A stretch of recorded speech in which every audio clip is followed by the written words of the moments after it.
Assalamualaikum warahmatullahi wabarakatuh. Masih dalam pembahasan yang sama, yaitu pemanfaatan media pembelajaran Edmodo, yang kali ini akan membahas mengenai bagaimana caranya membuat kelas di Edmodo.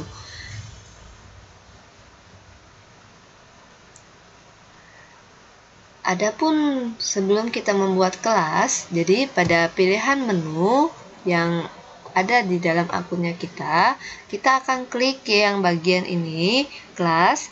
Nanti dia akan membuat 3 kotak dialog ini. Kotak yang dialog pertama ini adalah manajemen kelas. Jadi apa saja atau kelas mana saja yang sudah kita buka atau kita akan membuka kelas baru berada di dalam kelas manajemen.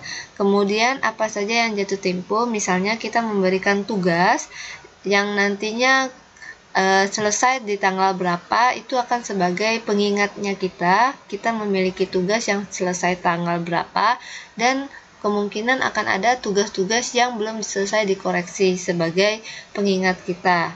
Kemudian kemajuan ini adalah hasil yang diperoleh oleh siswa ketika mereka telah mengerjakan atau menyelesaikan tugas yang telah kita berikan. Yang pertama, dalam membuat kelas, jadi pada saat kita klik kelas, kemudian kita pilih menu kelas tadi, manajemen kelas, maka akan ada kotak dialog seperti ini, buat kelas baru. Nah, dibuat kelas baru itu kita klik bagian sini, itu adalah langkah yang pertama untuk membuat kelas baru. Kemudian akan ada tampilan seperti ini. Nah, di sini kita akan mengisi kelas mana yang akan kita buka. Jadi, misalnya nama kelasnya TIK, kelas TIK. Jadi, di sini ada TIK. Kemudian deskripsinya. Untuk deskripsi ini terserah dari Bapak dan Ibu, ini akan mengisi apa. Jadi, misalnya kelas TIK pada jam berapa, hari apa, pukul berapa gitu. Kemudian jenjang, nanti silakan diklik di bagian sini. Kemudian subjek diisi. Nah, ini warna, biasanya guru itu kan memegang mata pelajaran itu bukan 1 atau 2 kelas saja kan. Biasanya itu misalnya nih TIK biasanya megang 3 kelas atau 2 kelas misalnya.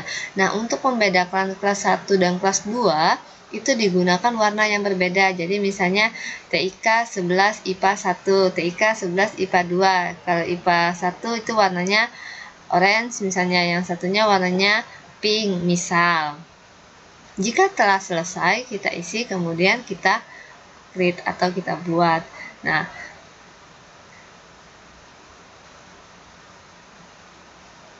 tampilannya kan seperti ini. Jadi pada saat kita ngeklik yang ini tadi, ya kan? Di sini rentannya saya itu adalah TIK, jadi teknologi komputer. Nah, secara otomatis nanti ada kotak dialog lagi, satu lagi di bawah sini, silakan dipilih. Rentan itu dikosongkan, tidak ada masalah. Kemudian kita create.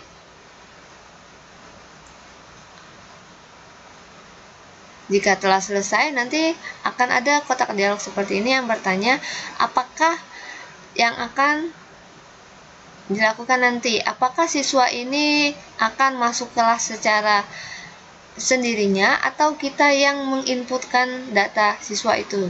Nah, kalau misalnya kita nginput, nanti datanya seperti ini. Jadi dia minta nama yang pertama, kemudian datanya yang ini kita nginput sendiri, tapi saya tidak merekomendasi yang ini karena ini agak ribet. Jadi biarkan siswa kita meregistrasi atau mendaftar di kelasnya kita secara mandiri mereka. Jadi nanti akan ada kotak dialog seperti ini. Nah, jadi tugasnya kita nanti ada kode kelas di sini. Kan kalau misalnya nama kelasnya tadi saya contohin TIK, ternyata di gambar ini saya nama kelasnya tes. Oke, kelas tes dengan nama guru Ahsani, dengan keahlian komputer teknologi, kode kelasnya 428R74. Nah, 428R74 ini yang kita share ke siswanya kita. Jadi nanti siswa kita akan membuat akun masuk ke dalam kelasnya kita dengan kode ini. Jadi pada saat siswa kita sudah masuk ke dalam akunnya kita, sudah masuk ke dalam kelasnya kita, kita harus kunci. Kenapa kita harus kunci? Karena misalnya seperti ini, siswa kita ada 40, yang masuk ke dalam akunnya kita itu 42. Berarti kan ada 2 siswa kita yang registrasi ganda. Jadi dia ada akun double. Nah, ini tidak bagus. Kenapa? Karena pada saat nanti ada kuis, ada tugas atau apapun itu, siswa ini bisa menggunakan 2 akunnya. Nah, jadi dia bisa buat curang di sini. Jadi satu akunnya itu dibuat untuk ngerjain duluan, nanti dianggap yang satunya lagi ngerjain lagi gitu. Jadi yang satu nilainya kecil, yang satu nilainya besar, karena yang nilainya kecil kan sudah keluar semua jawabannya, ya kan. Jadi dia menggunakan akun yang satunya lagi untuk melihat jawabannya. Jadi ada baiknya pada saat kita sudah sharing kode ini ke siswa, udah selesai, kita kunci supaya siswa tidak bisa lagi masuk ke dalam kelasnya kita. Nah, untuk kita sudah kunci, jadi nanti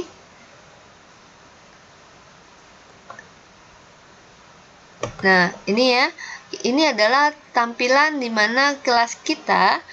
Kita langsung cek anggotanya di sini. Berapa siswa yang sudah daftar? Kalau di sini saya contohkan, di sini ada 29.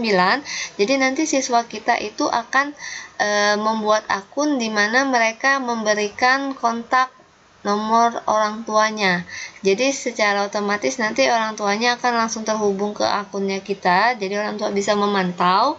Kemudian yang pending ini adalah pada saat kita sudah memberikan, misalnya nih, jadi saya sarankan pada saat sudah kita memberikan kode kelas kepada siswa, siswa wajib mengikuti ataupun masuk ke dalam kelas kita sampai batas waktu yang ditentukan.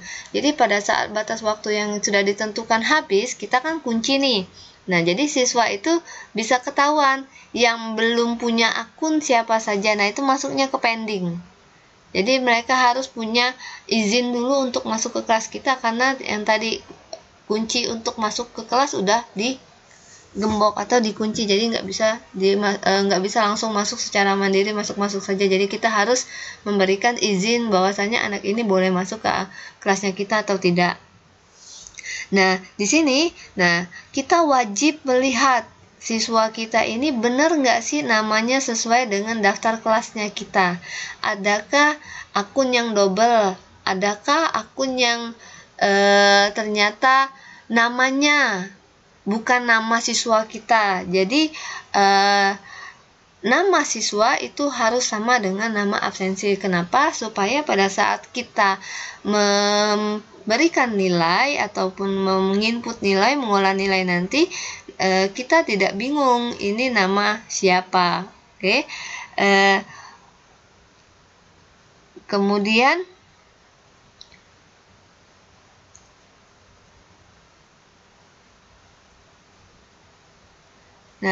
ini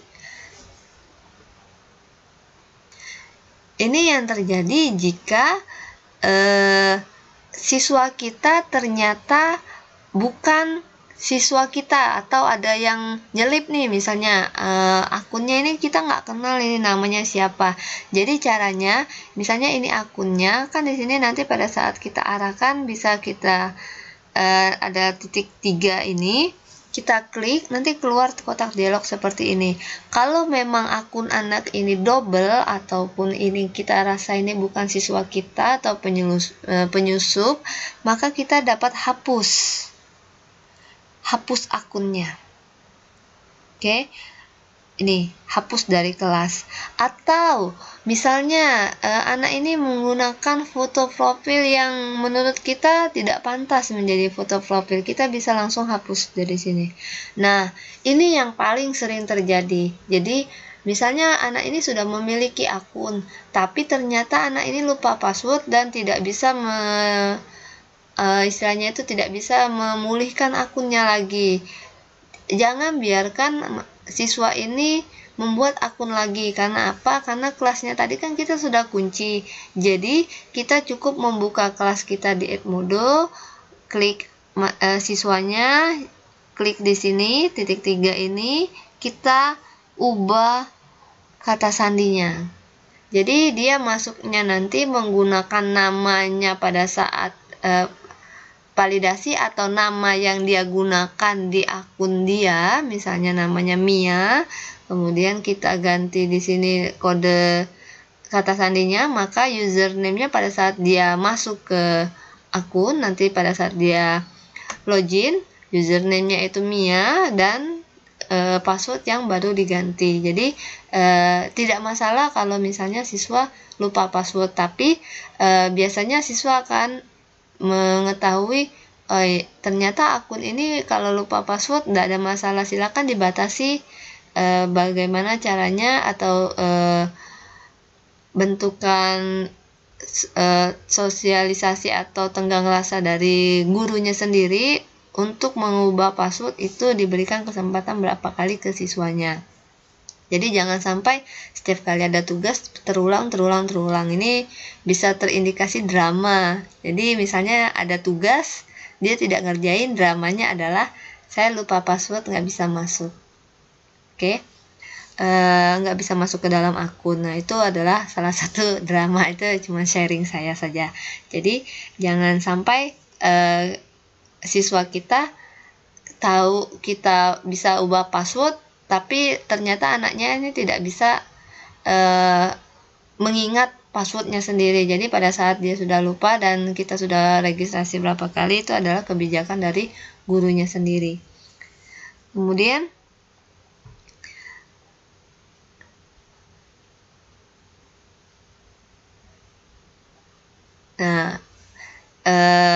materi berikutnya itu nanti akan ada di video selanjutnya. Jadi untuk materi kali ini kita hanya bagaimana caranya kita untuk membuka kelas.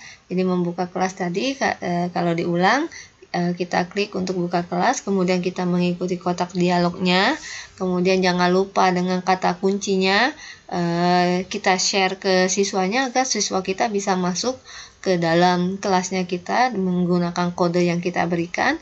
Kemudian untuk mengganti password yang ada di